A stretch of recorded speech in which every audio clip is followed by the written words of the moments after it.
Так кто готовится к каким-то агрессивным действиям? চীন সফরের আগে রাশিয়ার প্রেসিডেন্ট ভ্লাদিমির পুতিন পশ্চিমা বিশ্বের উপর ক্ষোভ ছাড়লেন। তিনি বলেন, তাদের আরোপ করা নিষেধাজ্ঞা রাশিয়ার অর্থনীতিকে ধ্বংস করে দিচ্ছে। ইউক্রেন যুদ্ধ আর বাণিজ্যে নানা রকম বাধার কারণে রাশিয়া এখন মন্দার মুখে পড়েছে।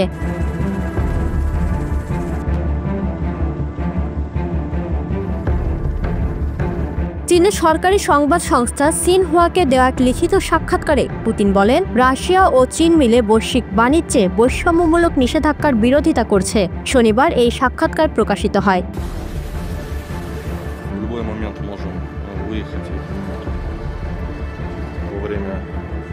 রবিবার থেকে শুরু হচ্ছে পুতিনের 4 দিনের চীন সফর। এটিকে রাশিয়ার সবচেয়ে বড় বাণিজ্যিক অংশীদারের সঙ্গে একটি অভূতপূর্ব সফর হিসেবে দেখছে ক্রেমলিন। সফরের শুরুতে তিনি উত্তর চীনের বন্দর শহর তিয়ানজিনে সাংহাই সহযোগিতা সংস্থার আয়োজিত 2 দিনব্যাপী সম্মেলনে যোগ দেবেন বলে জানা যায়।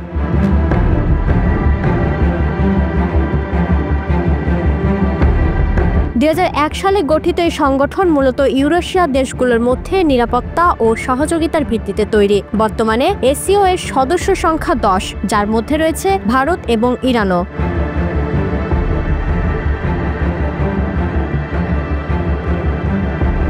তিয়ানজিন থেকে পুতিন বেইজিংয়ে যাবেন, যেখানে চীনের প্রেসিডেন্ট শি জিনপিং এর সঙ্গে তার দ্বিপাক্ষিক বৈঠক হবে। তিনি সেখানে দ্বিতীয় বিশ্বযুদ্ধের সমাপ্তি স্মরণে আয়োজিত বিশাল সামরিক কুচকাওয়াজেও অংশ নেবেন।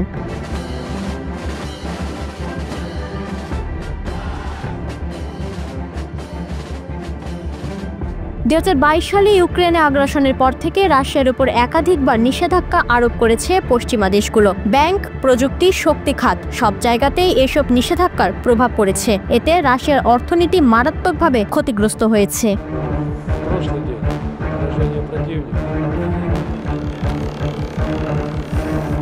প্রেসিডেন্ট ডোনাল্ড ট্রাম্প ইঙ্গিত দিয়েছেন, শান্তি চুক্তির পথে কোনো অগ্রগতি না হলে তিনি রাশিয়ার বিরুদ্ধে নতুন করে ব্যাপক নিষেধাজ্ঞা আরোপের কথা ভাবতে পারেন।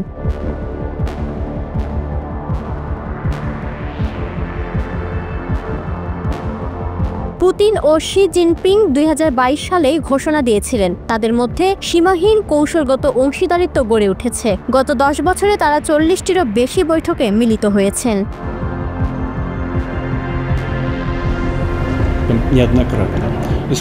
পুতিনের এবারের সফর শুধু কূটনৈতিক সৌজন্য নয়, বরং বৈশ্বিক রাজনীতিতে পশ্চিমা আধিপত্যকে চ্যালেঞ্জ জানানোর একটি বড় কৌশল হিসেবেও দেখা হচ্ছে। রাশিয়া ও চীন চাইছে এমন এক বিশ্ব গড়তে যেখানে অর্থনীতি ও নিরাপত্তা নিয়ে সিদ্ধান্ত নেবে আরও সমানভাবে অংশগ্রহণকারী দেশগুলো।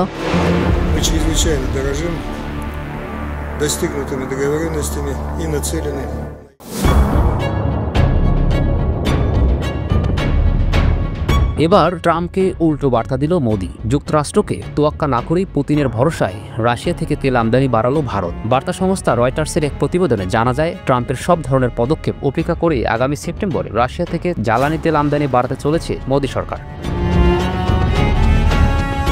প্রতিবেদনে বলা হয়, 2022 সালের 24 ফেব্রুয়ারি ইউক্রেনে সামরিক অভিযান শুরু করে রাশিয়া। এরপর পশ্চিমা নিষেধাজ্ঞার মুখে পড়ে মস্কো। এতে কমে যায় দেশটির জ্বালানি তেল সরবরাহ। এমন বাস্তবতায় ভারত রুশ জ্বালানি তেলের সবচেয়ে বড় ক্রেতা হয়ে ওঠে, কারণ ভারতের পরিশোধনকারীরা মস্কো থেকে সস্তায় অপরিশোধিত জ্বালানি তেল কেনার সুবিধা পাচ্ছে।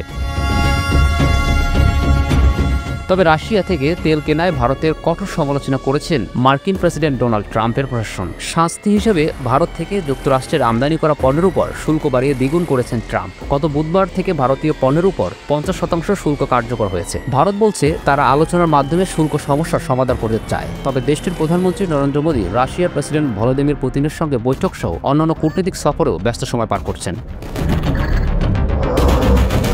মার্কিন কর্মকর্তারা অভিযোগ করেছেন, ভারত সস্তা দামে রুশ জ্বালানি তেল থেকে অতিরিক্ত মুনাফা করছে। অন্যদিকে পশ্চিমাদের বিরুদ্ধে দ্বিমুখী নীতির অভিযোগ তুলেছে ভারত। দেশটির দাবি, ইউরোপীয় ইউনিয়ন ও যুক্তরাষ্ট্র এখনও রাশিয়া থেকে শত শত কোটি ডলারের পণ্য কিনছে। তেল বিক্রির সঙ্গে সংশ্লিষ্ট 3টি সূত্র বলছে, ভারতের পরিশোধনকারীরা সেপ্টেম্বরে রাশিয়া থেকে তেল আমদানি 10 থেকে 20% পর্যন্ত বাড়াতে পারে, যা দৈনিক 1.5 থেকে 3 লাখ ব্যারেলের সমান। ভারত বর্তমানে রুশ জ্বালানি তেলের সবচেয়ে বড় ক্রেতা। দেশটির মোট চাহিদার 40% পূরণ হয় রাশিয়ার অপরিশোধিত জ্বালানি তেল থেকে। তুরস্ক ও চীন রুশ জ্বালানি তেলের অন্য 2 শীর্ষ ক্রেতাদের মধ্যে রয়েছে।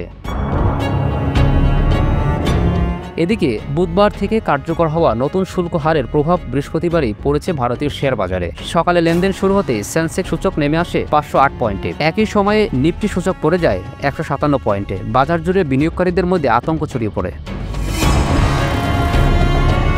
বাজার পর্যবেক্ষকরা বলেছেন, ভারতের রপ্তানি খাতের জন্য বড় হুমকি হয়ে দাঁড়িয়েছে যুক্তরাষ্ট্রের উচ্চ শুল্ক। টেক্সটাইল, রত্ন ও গয়না, চামড়াজাত পণ্য এবং কৃষি প্রক্রিয়াজাত শিল্পের ক্ষতির মুখে পড়বে সবচেয়ে বেশি। এই খাতগুলো রপ্তানি হারাতে পারে। কয়েক দশকের তৈরি হওয়া অবস্থান আর ধরে রাখতে পারবে না। ধারণা করা হচ্ছে চলতি অর্থবছরে প্রায় $37 বিলিয়ন রপ্তানি ক্ষতি হতে পারে।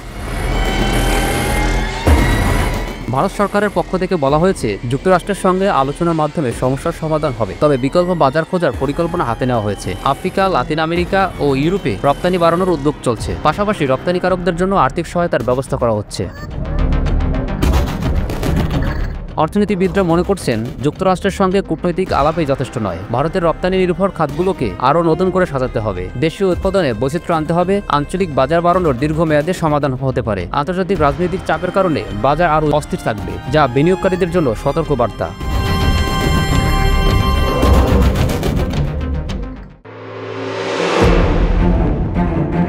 অবশেষে ইসরায়েলের বিরুদ্ধে দাঁড়ালো রাশিয়া। গাজায় নেতানিয়াহুর বর্বরতাকে আন্তর্জাতিক আইনের স্পষ্ট লঙ্ঘন বলে উল্লেখ করেছে দেশটি। দীর্ঘদিন পর গাজার পক্ষে রাশিয়ার এই অবস্থানকে ভিন্ন চোখে দেখছে বিশ্লেষকরাও। যুক্তরাষ্ট্রের মিত্র ইসরায়েলের বিপক্ষে এতদিন কোনো অবস্থান না নিলেও এবার রাশিয়ার প্রতিক্রিয়া নতুন কিছুর ইঙ্গিত দিচ্ছে বলে মনে করছে তারা। ইসরায়েল সম্প্রতি ঘোষণা করেছে তারা পূর্ব জেরুজালেমের নতুন বসতি স্থাপন করবে। তবে দ্বিরাষ্ট্র সমাধানের আয়তায় পূর্ব জেরুজালেমে ফিলিস্তিনি রাষ্ট্রের ভবিষ্যৎ রাজধানী হিসেবে বিবেচিত। এই এলাকায় বসতি নির্মাণ করলে ফিলিস্তিন রাষ্ট্রের প্রতিষ্ঠার সম্ভাবনা কঠিন হয়ে যাবে। ইসরায়েলের এই পরিকল্পনাকে E1 সেটেলমেন্ট প্ল্যান বলা হচ্ছে। পরিকল্পনা অনুযায়ী মা আলে আদমিম শহরের সঙ্গে অধিকৃত পশ্চিম তীর ও জেরুজালেমের সংযোগ স্থাপন করে পূর্ব জেরুজালেমের বিস্তার ঘটানো হবে।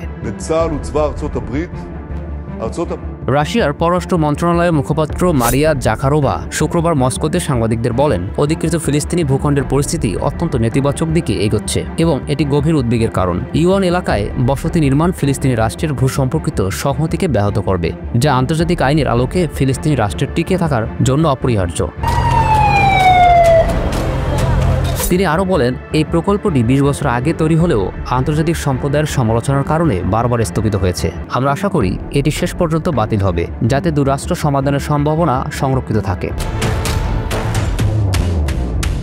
জাকারোভা গাজা অঞ্চলের সাংবাদিকদের উপর আঘাত ও নাসের মেডিকেল কমপ্লেক্সে ইসরায়েলি বিমান হামলার ঘটনা উল্লেখ করে বলেন, 25 আগস্টে এই হামলায় অন্তত 20 জন নিহত হয়েছেন, যাদের মধ্যে 5 জন সাংবাদিক, রোগী ও স্বাস্থ্যকর্মী ছিলেন। এই ধরনের হামলা আন্তর্জাতিক আইনের স্পষ্ট লঙ্ঘন।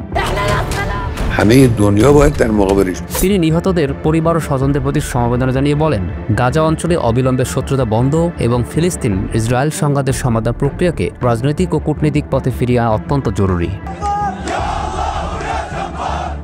ইসরায়েলের সাম্প্রতিক এই উদ্যোগকে ঘিরে ফিলিস্তিনি জনগণের মধ্যে তীব্র প্রতিক্রিয়া লক্ষ্য করা গেছে। আন্তর্জাতিক সম্প্রদায় উদ্বেগ প্রকাশ করছে, কারণ পূর্ব জেরুজালেমে বসতি স্থাপন করলে শান্তি প্রক্রিয়া কঠিন হবে এবং দুরাষ্ট্রের ধারণা কার্যকর হওয়ার সম্ভাবনা কমে যাবে।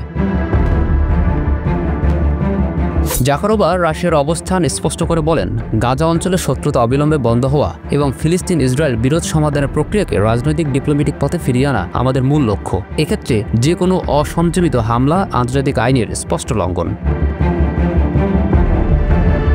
এদিকে ইসরায়েলের সঙ্গে সব ধরনের বাণিজ্য পথ বন্ধ করে দিয়েছে তুরস্ক। একই সঙ্গে দেশটির জাহাজ ও বিমানকে তুর্কি বন্দর ও আকাশসীমায় নিষিদ্ধ করছে। শুক্রবার সংসদে গাজা বিষয়ক বিশেষ অধিবেশনে তুরস্কের পররাষ্ট্রমন্ত্রী হাকান ফিদান বলেন, ইসরায়েল টানা 2 বছর ধরে গাজায় গণহত্যা চালাচ্ছে এবং মানবিক মূল্যবোধ উপেক্ষা করছে। এই কারণেই তুরস্ক বাণিজ্য সম্পূর্ণভাবে বন্ধ করার পাশাপাশি আকাশ ও সমুদ্রপথেও নিষেধাজ্ঞা দিয়েছে। গত বছর মে মাসে আঙ্কারা ইসরায়েলের সঙ্গে সরাসরি বাণিজ্য বন্ধ করে যুদ্ধবিরতি ও গাজায় মানবিক সহায়তা প্রবেশের দাবি জানিয়েছিল। 2023 সালে দু দেশের মধ্যে বাণিজ্যের পরিমাণ ছিল প্রায় $700 কোটি। প্রেসিডেন্ট রিসেপ তাইয়েপ এরদোয়ান আগে ইসরায়েলের কর্মকাণ্ডকে গণহত্যা আখ্যা দিয়ে প্রধানমন্ত্রী বেনিয়ামিন নেতানিয়াহুকে হিটলারের সঙ্গে তুলনা করেছিলেন। আল জাজিরার বিশ্লেষণে বলা হয়েছে, তুরস্ক শুধু গাজার মানবিক সংকট নয়, ইসরায়েলকে নিজেদের জাতীয় নিরাপত্তার হুমকি হিসেবে দেখছে। বিশেষ করে সিরিয়া ইসরায়েলের হামলাকে আঙ্কারা ইচ্ছাকৃতভাবে পুনর্গঠন বাধাগ্রস্ত করার প্রচেষ্টা হিসেবে মনে করছে। তুরস্ক মনে করছে ইসরায়েলকে থামানো না হলে ভবিষ্যতে দুই দেশের মধ্যে সরাসরি সামরিক সংঘাত হতে পারে।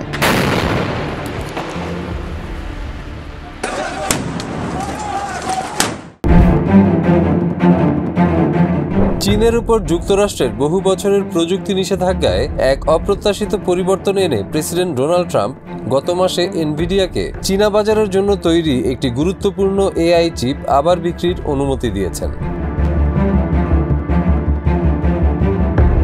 তবে বহুল প্রতীক্ষিত এই ছাড়ের পরও বেইজিংয়ের প্রতিক্রিয়ায় দেখা যায়নি কোনো ইতিবাচক সাড়া। উল্টো চীন চিপটিকে নিরাপত্তা হুমকি হিসেবে চিহ্নিত করেছে, এনভিডিয়াকে ব্যাখ্যার জন্য তলব করেছে এবং দেশীয় কোম্পানিগুলোকে এটি ব্যবহার না করার পরামর্শ দিয়েছে।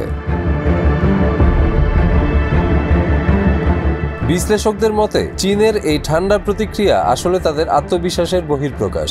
তাদের নিজস্ব চিপ তৈরির সক্ষমতা বাড়ার কারণে তারা এখন আত্মনির্ভরশীল। তাদের আচরণে স্পষ্ট বোঝা যায় দেশটি এখন বিদেশি প্রযুক্তির উপর নির্ভরতা কমিয়ে একটি সম্পূর্ণ স্বনির্ভর সেমিকন্ডাক্টর শিল্প গড়ে তুলতে সর্বোচ্চ অগ্রাধিকার দিচ্ছে। তবে কূটনৈতিক হিসাব নিকাশের বিষয়টিও একেবারে উড়িয়ে দেওয়া যাচ্ছে না, কারণ হুয়াওয়ের মতো চীনা প্রযুক্তি প্রতিষ্ঠান ইতোমধ্যে এমন চিপ তৈরি করতে সক্ষম হয়েছে যেগুলোর কর্মক্ষমতা এনভিডিয়ার নতুন অনুমোদিত চিপের সমতুল্য বা কোনো কোনো ক্ষেত্রে আরও উন্নত। তবুও চীন এখনও সেই উন্নত মানের এআই প্রসেসরের জন্য অপেক্ষা করছে যেগুলো মার্কিন রপ্তানি নিয়ন্ত্রণের কারণে তাদের নাগালের বাইরে ছিল। মার্কিন নিষেধাজ্ঞা চীনের প্রযুক্তি উন্নয়নে এক বড় প্রেরণার উৎস হিসেবে কাজ করেছে। ট্রাম্পের প্রথম মেয়াদে হুয়াওয়ের উপর নিষেধাজ্ঞা আরোপের পর থেকে চীন তার নিজস্ব উদ্ভাবন ও চিপ উৎপাদনে দ্রুত গতিতে অগ্রসর হয়েছে। এই বিষয়ে মন্তব্য করতে গিয়ে বেইজিং ভিত্তিক প্রযুক্তি শিল্প সংগঠনের মহাপরিচালক ও শিল্প ও তথ্য প্রযুক্তি মন্ত্রণালয়ের উপদেষ্টা শিয়াং লিগান বলেন, চীনের ওপর বিধিনিষেধ দিলেই চীন থেমে যাবে এমন ধারণা ভুল। আমাদের নিজস্ব সক্ষমতা রয়েছে। নিরাপদ ও স্থায়ী চিপ সরবরাহ নিশ্চিত করতে হলে স্বদেশি উৎপাদনের উপর নির্ভর করতে হবে। চীনের লক্ষ্য যদিও আত্মনির্ভরতা, তবে বৈশ্বিক এআই প্রতিযোগিতায় যুক্তরাষ্ট্র এখনো অনেকটাই এগিয়ে আছে। বিশেষ করে জাতীয় নিরাপত্তা সংশ্লিষ্ট প্রযুক্তিগত দিকগুলোতে বেশি এগিয়ে আছে ট্রাম্পের দেশ।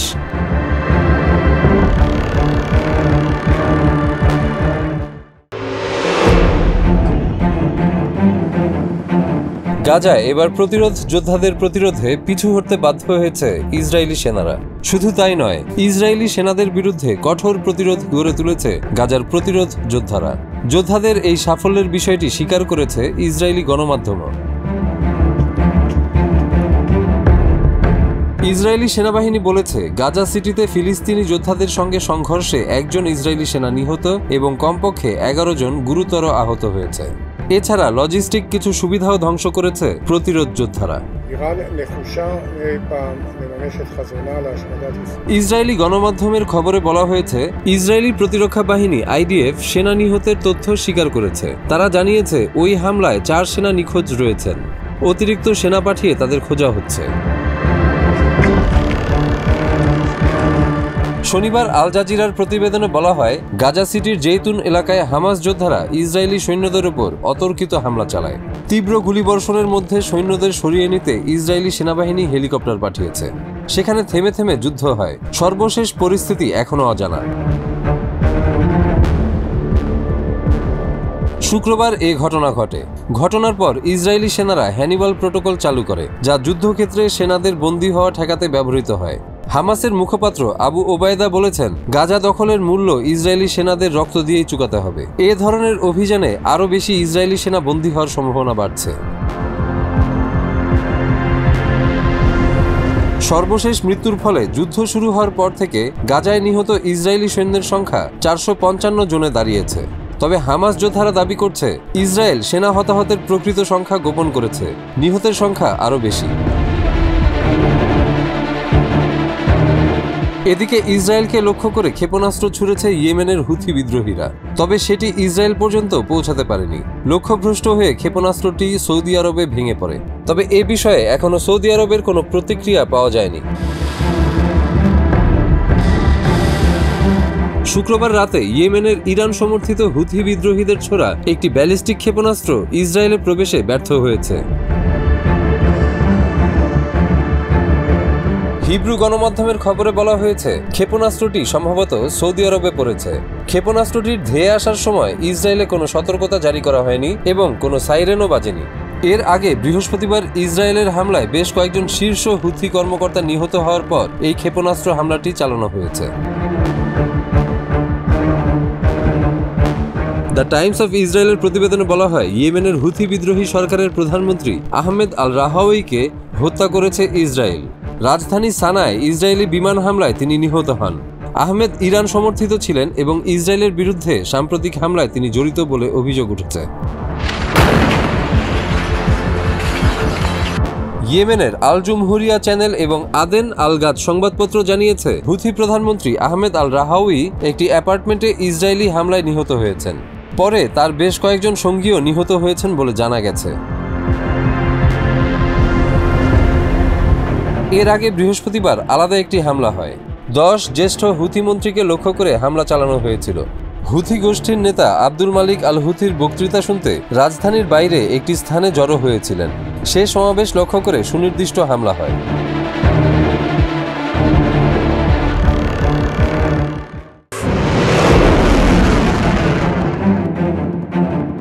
ইসরায়েলকে লক্ষ্য করে ক্ষেপণাস্ত্র ছুড়েছে ইয়েমেনের হুথি বিদ্রোহীরা, তবে সেটি ইসরায়েল পর্যন্ত পৌঁছাতে পারেনি।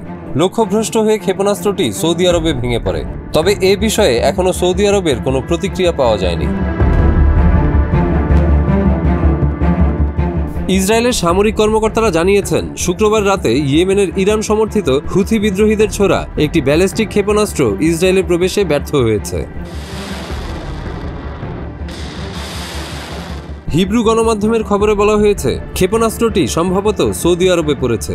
ক্ষেপণাস্ত্রটির ধেয়ে আসার সময় ইসরায়েলে কোনো সতর্কতা জারি করা হয়নি এবং কোনো সাইরেনও বাজেনি।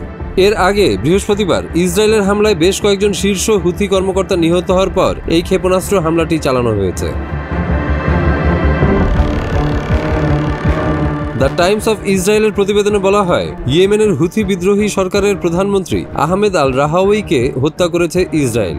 রাজধানী সানায় ইসরায়েলি বিমান হামলায় তিনি নিহত হন। আহমেদ ইরান সমর্থিত ছিলেন এবং ইসরায়েলের বিরুদ্ধে সাম্প্রতিক হামলায় তিনি জড়িত বলে অভিযোগ উঠেছে।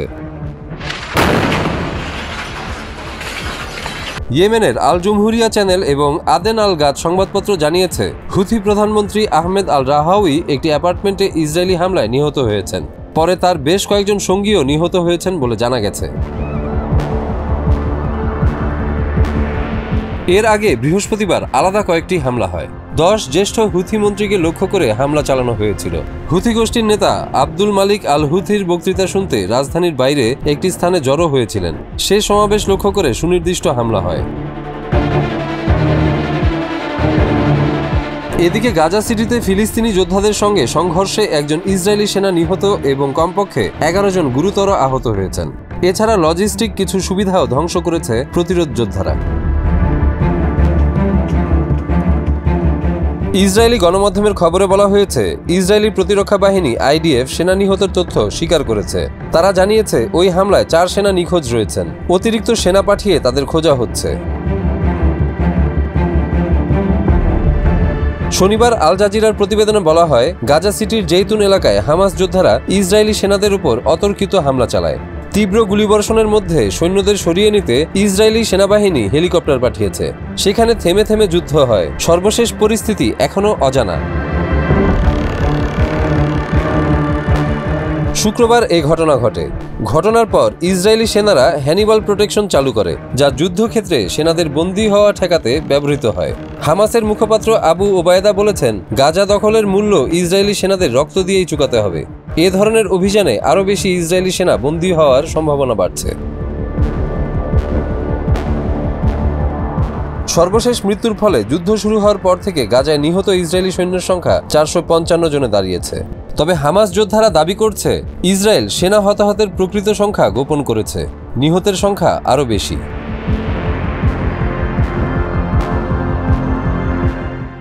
নরেন্দ্র মোদীর উপর আরও চটেছেন ট্রাম্প, বাতিল করেছেন ভারত সফর। আর এমন খবরই দিয়েছেন মার্কিন গণমাধ্যম নিউ ইয়র্ক টাইমস। সংবাদ মাধ্যমটির খবরকে আমলে নিয়ে বিশেষজ্ঞরা বলছেন কেবল সফর বাতিল নয়, যে কোনো সময় ভারতের উপর বড় ধরনের মার্কিন নিষেধাজ্ঞাও আসতে পারে। যুক্তরাষ্ট্রের প্রেসিডেন্ট ডোনাল্ড ট্রাম্প এবছরের শেষ দিকে ভারত সফরের পরিকল্পনা করেছিলেন, কিন্তু এ পরিকল্পনাটি বাতিল করেছেন বলে জানিয়েছে নিউ ইয়র্ক টাইমস। কোয়াড সম্মেলনে যোগ দেওয়ার উদ্দেশ্যে সফরটির পরিকল্পনা ছিল, তবে সেটা আর হচ্ছে না বলে জানিয়েছে মার্কিন প্রভাবশালী গণমাধ্যমটি। পত্রিকাটি জানায়, ট্রাম্প জানুয়ারিতে দ্বিতীয় মেয়াদে শপথ নেওয়ার পরপরই তার প্রশাসন কোয়াড পররাষ্ট্রমন্ত্রীদের বৈঠকের আয়োজন করেছিল। সেই সময় তিনি ভারতের প্রধানমন্ত্রী নরেন্দ্র মোদীকে আশ্বস্ত করেছিলেন যে বছরের শেষ দিকে কোয়াড সম্মেলনে যোগ দিতে ভারত সফরে আসবেন। তবে শরতে তার ভ্রমণসূচিতে ভারত সফরের কোনো পরিকল্পনা নেই। এ বিষয়ে যুক্তরাষ্ট্র বা ভারতের পক্ষ থেকে এখনও আনুষ্ঠানিক কোনো মন্তব্য পাওয়া যায়নি। চলতি বছরের শেষ দিকে ভারতের কোয়াডভুক্ত দেশগুলোর সম্মেলন হওয়ার কথা রয়েছে। নিউ ইয়র্ক টাইমসের প্রতিবেদনে বলা হয়েছে, সাম্প্রতিক সময়ে বাণিজ্য ইস্যুতে ওয়াশিংটন দিল্লি সম্পর্কে টানাপোড়েন এবং পাকিস্তানকে কেন্দ্র করে ট্রাম্পের মন্তব্য মোদির বিরক্তির কারণ হয়ে দাঁড়িয়েছে। মে মাসে ভারত পাকিস্তানের সংঘাত থামাতে নিজের ভূমিকা ছিল বলে ট্রাম্পের দাবি দিল্লি সরাসরি প্রত্যাখ্যান করায় মার্কিন প্রেসিডেন্ট ভীষণ বিরক্ত। জুনে কানাডায় G7 সম্মেলনে মোদি ও ট্রাম্পের বৈঠক হওয়ার কথা থাকলেও ট্রাম্প আগেভাগে যুক্তরাষ্ট্রে ফিরে যান। পরে 17 জুন দুই নেতার টেলিফোনে 35 মিনিটের আলাপ হয়। সে সময় ট্রাম্প আবারও দাবি করেন ভারত পাকিস্তানের যুদ্ধবিরতিতে তার ভূমিকা ছিল এবং এজন্য পাকিস্তান তাকে নোবেল শান্তি পুরস্কারের জন্য মনোনীত করতে যাচ্ছে। প্রতিবেদনে বলা হয়, ট্রাম্প মোদিকেও একই কাজের ইঙ্গিত দেন। তবে মোদি স্পষ্ট জানান যুদ্ধবিরতি হয়েছিল দুই দেশের পারস্পরিক আলোচনায়, যুক্তরাষ্ট্রের সম্পৃক্ততা ছাড়াই। এই মন্তব্যে ট্রাম্প অসন্তুষ্ট হলেও মোদির নীরস প্রতিক্রিয়া ও নোবেল প্রসঙ্গে আগ্রহ না দেখানো দুই নেতার সম্পর্কে তিক্ততা বাড়ায়। বিশ্লেষকদের মতে এর প্রভাব পড়েছে দ্বিপাক্ষিক সম্পর্কেও। শুধু রাশিয়া থেকে তেল কেনা নয়, বরং এই টানাপোড়েনের জেরেই ভারতের উপর অতিরিক্ত শুল্ক আরোপ করেছে যুক্তরাষ্ট্র। আর এসব কারণ মিলিয়ে ট্রাম্প ভারত সফর বাতিল করেছেন বলে ধারণা করা হচ্ছে। এদিকে মার্কিন প্রেসিডেন্ট ডোনাল্ড ট্রাম্পের আরোপ করা বেশিরভাগ বৈশ্বিক শুল্ককে অবৈধ ঘোষণা দিয়েছে যুক্তরাষ্ট্রের ফেডারেল আপিল আদালত। আদালতের দেওয়া রায়ে বলা হয়, ট্রাম্প জরুরি অর্থনৈতিক ক্ষমতা আইনের অধীনে এসব শুল্ক আরোপ করেছিলেন, কিন্তু আইনটি প্রেসিডেন্টকে এ ক্ষমতা দেয় না। শুল্ক আরোপের ক্ষমতা কেবল কংগ্রেসের হাতে রয়েছে। রায়ের ফলে ট্রাম্পের বিশ্বব্যাপী আরোপ করা 10% রেসিপ্রোকাল ট্যারিফ এবং কানাডা, মেক্সিকো ও চীনের উপর আরোপিত শুল্ক বাতিল হতে পারে। তবে ইস্পাত ও অ্যালুমিনিয়ামের উপর শুল্কের মতো কিছু ব্যবস্থা বহাল থাকবে, কারণ সেগুলো অন্য ক্ষমতার ভিত্তিতে আরোপ করা হয়েছিল। আদালত রায় কার্যকর হওয়ার তারিখ 14 অক্টোবর পর্যন্ত পিছিয়ে দিয়েছে, যাতে হোয়াইট হাউস চাইলে সুপ্রিম কোর্টেও যেতে পারে। এদিকে আদালতের এই রায়কে ট্রাম্প রাজনৈতিক পক্ষপাতদুষ্ট বলে সমালোচনা করেছেন। তিনি বলেছেন, যদি এই সিদ্ধান্ত বহাল থাকে তবে যুক্তরাষ্ট্র অর্থনৈতিকভাবে ধ্বংস হয়ে যাবে।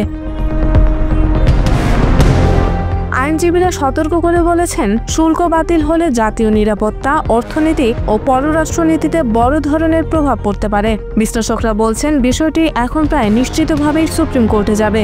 সেখানে ট্রাম্পের সঙ্গে নিয়োগ করা 3 জন সহ মোট 6 জন রিপাবলিকান বিচারপতি রয়েছেন।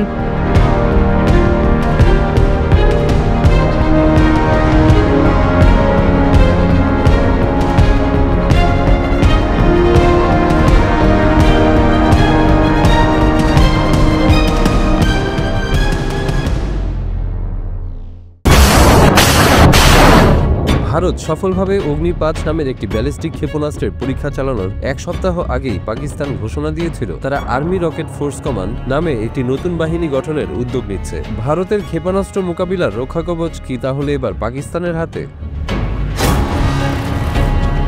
গত মে মাসে ভারতের সঙ্গে 4 দিনের সংঘাতে পরমাণু শক্তিধর দেশ পাকিস্তান তাদের সামরিক কৌশলের কিছু দুর্বলতা উপলব্ধি করে। পাকিস্তানের প্রধানমন্ত্রীর ভাষ্যমতে নতুন গঠিত এই বাহিনী আধুনিক প্রযুক্তিতে সজ্জিত হবে এবং শত্রুকে চারদিক থেকে আঘাত হানতে সক্ষম থাকবে। পাকিস্তানের প্রচলিত যুদ্ধ ক্ষমতা বৃদ্ধির ক্ষেত্রে এটি একটি গুরুত্বপূর্ণ মাইলফলক। পাকিস্তানের সরকারি এক বিবৃতিতে জানানো হয়, নতুন গঠিত এই কমান্ড মূলত প্রচলিত ক্ষেত্রে ক্ষেপণাস্ত্র ব্যবস্থাপনা ও মোতায়েনের তত্ত্বাবধান করবে। প্রতিরক্ষা বিশ্লেষক তালাত মাসুদ মনে করেন, ভারত পাকিস্তান সংঘাতের প্রেক্ষাপটে পাকিস্তানের সামরিক সক্ষমতা আরও জোরদার করার ধারাবাহিক প্রক্রিয়ার অংশ হিসাবেই এই সিদ্ধান্ত নেওয়া হয়েছে। আধুনিক যুদ্ধ ব্যবস্থায় যেখানে ড্রোন ও ক্ষেপণাস্ত্র প্রধান হাতিয়ার হিসেবে ব্যবহৃত হচ্ছে, সেখানে ইসলামাবাদ অনেকটা পিছিয়ে পড়েছে। সেই ঘাটতি পূরণেই আর্মি রকেট ফোর্স কমান্ড গঠন করা হয়েছে। ARFC মূলত স্বল্প ও মাঝারি পাল্লার প্রচলিত ক্ষেপণাস্ত্র নিয়ন্ত্রণ করবে। ARFCর হাতে বর্তমানে ফাতেহ 1 ও ফাতেহ 2 রকেট রয়েছে। মে মাসের সংঘাতে এগুলো ব্যবহারও করা হয়েছিল। এর পাশাপাশি হাতফ 1 ও আবদালি ক্ষেপণাস্ত্রও রয়েছে। এগুলোর পাল্লা 500 কিলোমিটারের কম। এদিকে ভারত সম্প্রতি সফলভাবে অগ্নি-5 নামের ব্যালিস্টিক ক্ষেপণাস্ত্রের পরীক্ষা চালিয়েছে। এটি একটি মাঝারি পাল্লার ক্ষেপণাস্ত্র। 20 আগস্ট ভারতের পক্ষ থেকে জানানো হয়, উড়িষ্যা রাজ্যের বে অফ বেঙ্গল উপকূলের পরীক্ষা কেন্দ্র থেকে এই ক্ষেপণাস্ত্রটি উৎক্ষেপণ করা হয়।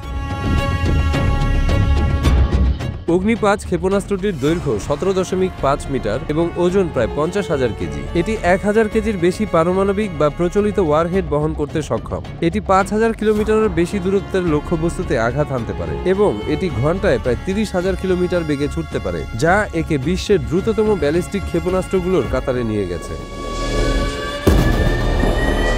তবে বিশেষজ্ঞরা মনে করছেন, ভারতের এই সর্বশেষ ক্ষেপণাস্ত্র পরীক্ষা মূলত পাকিস্তানকে নয়, বরং চীনকে লক্ষ্য করে পরিচালিত। যদিও যুক্তরাষ্ট্রের শুল্ক নীতি ঘোষণার পর ভারত আবার চীনের সঙ্গে সম্পর্ক উষ্ণ করার চেষ্টা করছে। তথাপি সামরিক দিক থেকে ভারত এখনো চীনকেই সবচেয়ে বড় হুমকি হিসেবে বিবেচনা করে। অগ্নি-5 ক্ষেপণাস্ত্রের পরিসরের মধ্যে এশিয়ার অধিকাংশ অঞ্চল এবং চীনের উত্তরাঞ্চল ছাড়াও ইউরোপের কিছু অংশও পড়ে। 2012 সালের পর এটি ভারতের 10ম পরীক্ষা এবং 2024 সালের মার্চের পর প্রথম।